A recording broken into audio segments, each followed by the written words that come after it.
Cancer అయితే అందరికీ భయం. అందరి ఒ అన్ అంటున్నారు కి క్యాన్సర్ అయితే అది లైఫ్‌కి డేంజర్ ఉంది.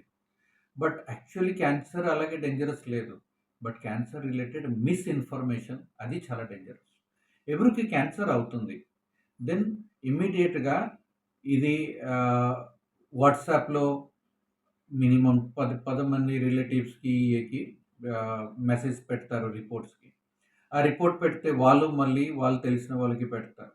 వాళ్ళు తెలిసిన వాళ్ళు majority of the time cancer doctor ఉండదు. ఆర్ క్యాన్సర్ రిలేటెడ్ పర్సన్ ఉండదు. అండ్ ఏమవుతుంది?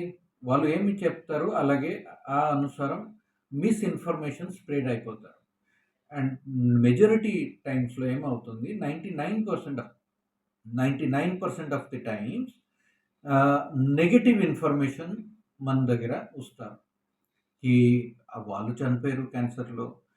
ఇది తినకూడదు. షుగర్ పెడితే క్యాన్సర్ పెరిగి అవుతుంది. కింబా మా క్యాన్సర్‌లో ట్రీట్మెంట్ చేస్తే చాలా సైడ్ ఎఫెక్ట్ అవుతుంది. ఇయన్నీ మిస్‌ఇన్ఫర్మేషన్ వచ్చేస్తే చాలామంది అది కోసం క్యాన్సర్‌లో ట్రీట్మెంట్‌కి లేట్‌గా వస్తారు. సో, ఈ క్యాన్సర్ డేలో నేను డాక్టర్ సుమన్ దాస్ మీకు ఒక రిక్వెస్ట్ చేస్తున్నా. ఈ సపోజ్ మీకు క్యాన్సర్ అలాగే డయాగ్నోసిస్ అవుతుంది. భయం పెట్టుకూడదు. కరెక్ట్ కరెక్ట్ డాక్టర్‌కి కన్సల్ట్ చేయండి. సో థాట్ మీ ట్రీట్మెంట్ కూడా పర్ఫెక్ట్‌గా అవుతుంది. ధన్యవాదాలు.